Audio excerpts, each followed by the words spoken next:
Hey everybody, it's You Had to Ask, the show where I answer your questions. And the first question this week, this year in fact, comes from Band for Fun, and it's a New Year's related question. Have you ever successfully completed a New Year's resolution? If yes, what was it? If not, what would be one that you would most want to complete next year? I don't remember ever making New Year's resolutions. I've never been much for making long-term plans, even even 1 year ahead. I don't know. It's difficult for me to see things like that, to make plans or to set long-term goals. And so I never really did when I was younger, and now I just think it's a little neurotic, actually. It's not something I've ever even considered doing. But if I were to consider hypothetically keeping a New Year's resolution, it would probably have something to do with getting in shape physically. I mean, I'm not like a horribly out of shape person, but I'm a pretty damn out of shape person. I mean, I'm lucky that just through sheer genetics, I'm still relatively thin and tall, so I don't look like a complete slob. But if I had the will, the motivation to really get in shape, not like fucking gym rat shape, but just, get in a decent level of fitness, that would be it. That would be the New Year's resolution. But that's not going to happen. Lars Brooders, if you could have one work of fiction that a large group of people would worship and hold as the truth, like the Bible, what would you think would be the best, funniest, most interesting? Best, I guess, would probably be The Age of Reason by Thomas Paine. That's one of my favorite books, and it's a great... specifically, it's a takedown of the Bible, but in terms of starting a society based on it or having a group of people worship it, it's useful for just its clear thinking, its lucidity, and it's very strongly worded, intellectually powered rejection of religion and superstition. Or you know what, even just the scientific method. I mean, that's technically not a book, but found a society on the scientific method, or have your group worship or build their lives according to the scientific method. I don't really like the word worship. I don't think worship is ever a good thing, but if you're going to hold some text as your sacred text to pattern your life and your society after, the scientific method is the best thing I can think of. As for funniest or most interesting, I can take those two at once. I think a society that held up Marquis de Sade as scripture would be an interesting place to live, at the very least. Zents29. If a woman rapes a man and becomes pregnant, should she be forced to give up the choice to have the baby? Should it then be up to the victim to decide whether or not she gets an abortion or brings the baby to term? I know my answer, but I'm curious to know yours. What is this hypothetical woman doing raping dudes while not on the pill? That's what I want to know. As for whether or not she should be allowed to decide to keep the baby, I still am very uncomfortable with the idea of anyone other than the actual pregnant person being empowered to ultimately make that choice. I mean, I guess you could say, well, she should be, if the victim wants her to keep the baby, she should be forced to, maybe as some form of punishment. She committed the crime and now she has to live with this consequence of it. But I don't know. I'm not really on board with that. I still think even if the woman is a horrible asshole who rapes people, if she gets pregnant, I still feel like the ultimate decision as to whether or not she should continue the pregnancy that is occurring inside of her uterus should be hers. And if your answer is different, I'd love to hear your answer, Sense. Bud Moore asks, when you touched on M. Night Shyamalan, I was reminded of another notorious director. And no, I'm not referring to the infamous Ed Wood. I'm talking about director Uwe Boll. He's produced works ranging from insipid to abominable. So, just curious, what's your opinion of Boll? Do you think he's really that bad, or what? Yeah, I think he's really that bad. He's pretty awful. He's made some really, really, really terrible movies. But then again, anyone who casts Udo Kier isn't all bad. Jumbo Jimbo 2011. I've never been a fan of Ricky Gervais at all, nor have I liked Russell Brand, and I've never enjoyed the TV show Gavin and Stacey, even though they are very often lauded as absolutely great. So I was wondering, what celebrities, TV shows, music, artists, movies, etc. that you don't like, but that are very popular and liked by everyone else and often have very good reviews?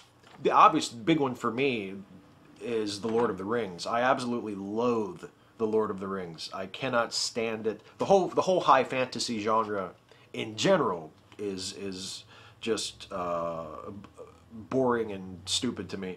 But Lord of the Rings particularly, because they were so ubiquitous when those films were coming out. Now with The Hobbit coming back, it's sort of like the same kind of thing, although The Hobbit doesn't seem to have made quite as big of a cultural splash as the original Lord of the Rings films did. But yeah, that would be the big one for me. I mean, the books are celebrated as great works of popular 20th century literature, and the films made just a shit ton of money and racked up awards and were very popular and also critically acclaimed, and I just don't get it. I just don't enjoy them at all. And there are other examples. I never was really a big fan of MASH either, the TV series. The movie was good. The original Robert Altman film I really like. But the TV show, not a big fan of MASH, the series. Not a big fan of Cheers either. Again, just things that for whatever reason, they just don't connect with me. Musically, Arcade Fire. I don't get it. I mean, I listen to him. My wife listens to Arcade Fire sometimes, and it's just not my thing. I just don't see what's so great about it. Death Cab for Cutie is another one that I just think, oh God, just anything but this. I just don't get it. It's just not my thing. Mark Arangis asks, speaking of Kevin Smith, could you name a few people whose work you enjoy, but as people find them unpleasant, be they musicians, filmmakers, actors, artists, writers, or even YouTubers? Well, the first one that comes to mind is Quentin Tarantino. I mean, Quentin Tarantino is absolutely just a genius, just one of the greatest filmmakers in the world alive today. And yet every time I see him as himself in interviews or what have you, he just is insufferable. I mean, I think if I were alone in a room with him for 10 minutes, one of us would have to die. I mean, I would either try to kill him or I would kill myself. It's just, he's like just so manic and spastic, and he hasn't gotten any better. Like he's been that way for 20 years, and he looks older, but he still is like the same spastic little twerp. He's a genius. He's a brilliant filmmaker. I love every film he's ever done, but God, just don't make me spend any time with him. And for another example, Eminem always struck me as kind of a high-strung jerk in real life. I mean, obviously I don't know these people personally. Maybe they're wonderful people when you get to know them and you're their friends, but just from their public personas and interviews and stuff, Eminem always struck me as kind of an uptight prick. But I adore his music. And speaking of Eminem, to tie it into the last question, a couple years ago at the Grammy Awards when Arcade Fire won Best Album and they were up against Eminem and his Recovery album, that was a fucking travesty. M got robbed. Mood to the Hood. Have you seen The Room? Profoundly stupid movie that has achieved a cult following because of how mind-numbingly terrible it is. I love it. Yeah, I love it too. I mentioned this in the comments on the last video, but Mood to the Hood left me that comment right as I was literally watching The Room on my computer at that very moment. It was really sort of spooky. Spooky coincidence. I just saw it. I mean, it's not something I've seen years and years ago. I just discovered it like a week ago, and it's like a life-changing experience for a person who enjoys cheesy movies.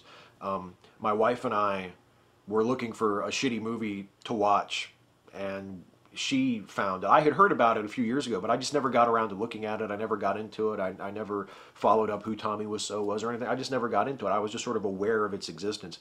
And she found it, and she was like, oh, have you heard about this? They say it's the Citizen Kane of bad movies. And we watched it, and I mean, wow. Wow! It's so bad. It's so gloriously, epically bad. I love it. I love it so much. And I mean, we watched it once, and then we watched it again a day later with the riff tracks playing along. And the riff tracks is great, but it's almost redundant. You really don't need it. You don't need to have a humorous commentary running under The Room. The Room provides it for you. It's absolutely one of the best shitty movies ever. Diabolical Overlord asks, hey Steve, one thing I've noticed lately is how the field of quantum physics seems to be approaching ideas that have been part of mysticism for centuries, like the idea that the world is a two-dimensional reality and that what we see is an illusion, or like those guys in Germany that are looking for the lattice lines, assuming the universe is a more conventional simulation. Does any of this rock your beliefs as an atheist?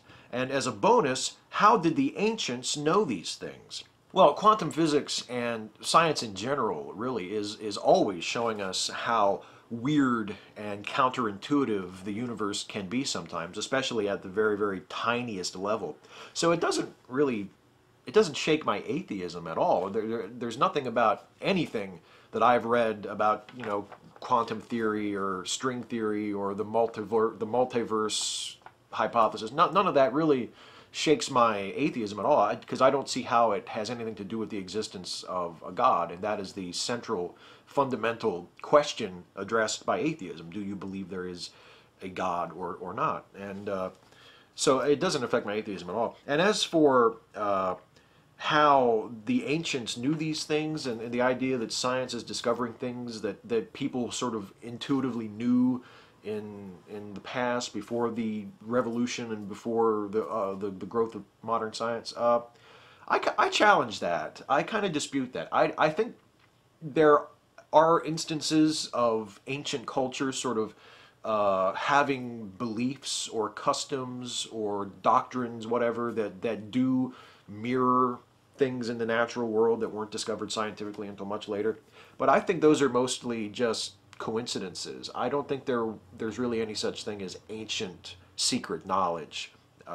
For instance, the Hindus, the Hindu cosmology is really, of all the major religions, is the only religion that gets the time scale of the universe even remotely right. And they're still wrong. They're still not, they don't have it right on, but they're the only faith who measures the time that the universe has existed in the right length. And they use billions and trillions to measure how long all of this has existed. And they're the only major faith that has done that. Most other major world religions tend to underestimate the age of the earth and the age of the universe. They think that these things are much younger than they actually are. And Hinduism is the only one that sort of correctly guessed that all of this is incredibly old, that our world, and even more so our universe in which our world sits, is just unfathomably old. But that doesn't mean that they knew anything that anyone else didn't, that the ancient Hindus who wrote the Upanishads or what have you, the Hindu scriptures, had knowledge that other people didn't. I think they just happened to get it sort of kind of right. So no, I mean, I don't really think, I think we know more than the ancients did about pretty much everything. And I don't think it's because we're just better than they are. I think it's the accumulation of knowledge. We've been here for a lot longer now than we were when they were running around doing their thing. We've had a lot more time to figure things out. We've had a lot more mistakes made that we can learn from to figure things out. And hopefully people who are alive 1,000 years from now will be a hell of a lot smarter than we are through a similar process of just accumulating knowledge and refining methods and, asking better questions and finding better answers. JeffTheFish.com. Steve, when you went to church, did you listen to much contemporary Christian music or Christian rock? Is there any you still like? What was the worst song/artist you listened to? Well, I only went to church for, I think, probably less than a year, and I was 7 years old. And that was the extent of my church going. And my parents were never contemporary Christians in that sense. I mean, the church we went to didn't have contemporary worship services. It was a rather traditional United Church of Christ church, and there weren't contemporary services. There weren't like informal youth services. There was nothing like that. And so I was never exposed to contemporary Christian music or that contemporary Christian culture really at all until much later. And then not as a part of it, not from inside, but just from knowing people and, being exposed to it through friends and things like that. So I feel lucky for that, because what I have seen of it is really horrible. I mean, contemporary Christian music is is probably the worst genre of music I can think of off the top of my head. I mean, name a genre of music that you hate, and I say contemporary Christian music is worse because it has probably tried to mimic and appropriate that genre of music. It's like a vampire. It's like a Jesus-loving vampire that infects other types of music and drains the life out of them and tries to repurpose them and use them to proclaim their message of Christ or whatever. It's really, really awful. So I don't have, there is no contemporary Christian music that I like. There's, and as far as worst songs or artists, I mean, the only thing I can think of are the few contemporary Christian bands that have crossed over into mainstream stuff, like Creed, which is just fucking awful through and through. Or I remember a couple years ago, I guess about 10 years ago, 12 years ago now, DC Talk had a crossover single that was just awful and offensive and terrible. But no, the only thing that contemporary Christian music is good for, to me, is for laughing at, for really smugly, cruelly laughing at, with a sense of just cold, vicious mockery in your heart. That's what it's good for. That's what it deserves. So yeah, no lingering favorites of contemporary Christian music for me. Well, that was the last question. Let's do a shout out before we get out of here. The shout out this week to one of my very favorite YouTubers, LithodidMan. When I first started doing YouTube videos, he was one that I watched and admired, and still do.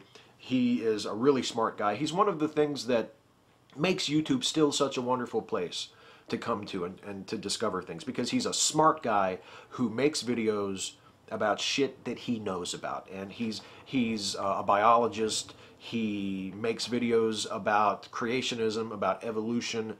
He has a really great series, a couple of series actually, they're all sort of related, stemming off of the TBN series, Creation in the 21st Century, hosted by Carl Ball, the guy who claims that he has a footprint, dinosaur footprints and human footprints found in the same riverbed down in Texas or wherever, and that this is proof that young Earth creationism is true and evolution is false.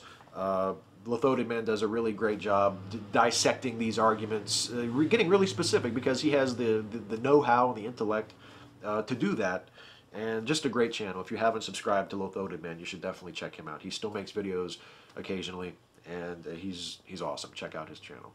And that is it for this week. That is it for the first You Had to Ask of 2013. Thank you all so much for your questions. Thank you for participating with this. Thank you for watching and asking. If you do have a question for me, I must remind you, I can't keep doing this unless you ask. You have to ask for me to answer. So please, if you have a question for me about anything at all, any subject, nothing is off limits, leave a comment on this video and ask your question, and I will answer as many of them as I can next time. Thank you so much for watching. Take care. I'll see you next week.